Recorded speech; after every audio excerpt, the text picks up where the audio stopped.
Hi, Michiganders. This is Mrs. Kodish, and I'm going to be reviewing with you today the first couple lessons that we have gone over so far in Michigan history. So the last couple days you've been learning about location and how a geographer studies a place by using location. So I'm going to share my screen and show you the word cards that you know about already. So let's just do a quick review. You learned the other day about location, meaning where is a place. So when we start studying location, we need to describe where a place is. You did an activity that showed where Michigan was in relationship to other states. So where Michigan was relationship to other states. And so you were able to describe, for example, Michigan is north of Kentucky. Then, and that is called relative location. Where is my place in relationship to other places? So if I were to describe where my home was, I might say, well, it's near Mrs. Tringle. It is near a girl named Cadence. It is near Mr. Cox. My house is near other houses like that. But you might go driving around my neighborhood and go, okay, but where exactly?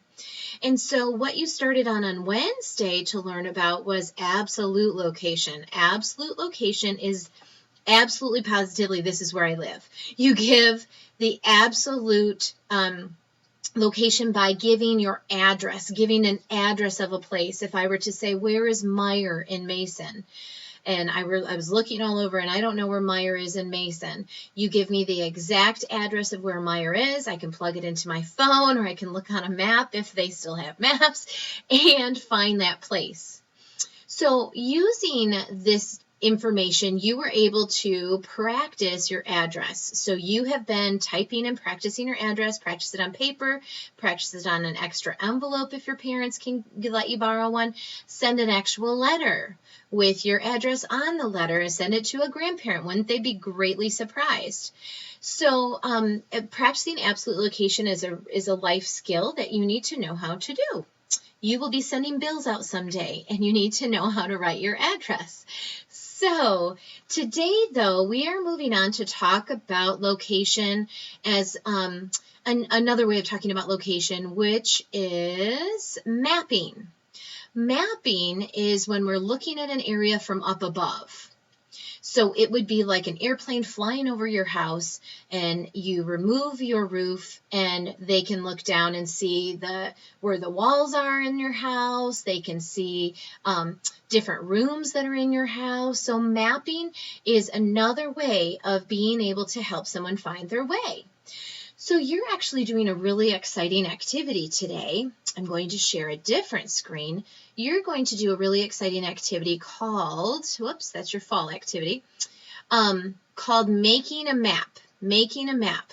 Now, making this map you're going to make a map of your family home. Now, which is your home. So you're going to make a map of your home. Now, why would I want to make a map of my home? You're going to make a map of your house because you're going to use that actually to practice for a fire drill that we're going to, that you can practice with your family. How would you get out of your home? So you're going to be drawing a picture of your home with, like, you could do red to show how you would get out of your home. So what trail, what path would you take to get out of your home? They have a fire drill at school on Friday, and I thought we should make a map of our homes, and we should talk with our families about how we would get out of our homes.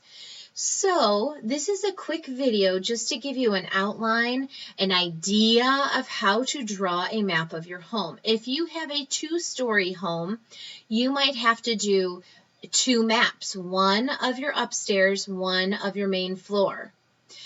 Just to show, I go down the stairs and then I go out the front door. And then you might want to show part of your outside. Where are you meeting outside? Are you going to meet your family at the mailbox? Are you going to meet at the neighbor's house? So I want you to really think about this and talk with your family about this. Let's watch this quick, it's very fast motion video. So you can see, like I said, this is very, very fast. Let me make my screen smaller so you can see the whole thing. Let me move you over a little bit. Hold on, going over. As you can see with this map drawn, you might want to take a walk around your yard too to see, okay, is my shape a square? Do I have, looks like this person might have a deck out here. Well, is that the way you're going to get outside if you have a fire or a fire drill? Am I going to get off on the deck? This looks like they have 1, 2, 3, 4 rooms maybe. Maybe this is a closet. This is how you walk up the pathway to get into the house. So it's very, very basic. Very, very basic. And so keep watching. They'll show you. Okay, so you can obviously see. Now this is a bed. This might be a closet or a bathroom, not sure. This is a bed. This might be their table. See all the chairs? This might be their living room. See the couch? You don't have to be very, very detailed with this, but you do have to be able to use it as a guide to talk with your family to find your way out if there's a fire. So let's finish up.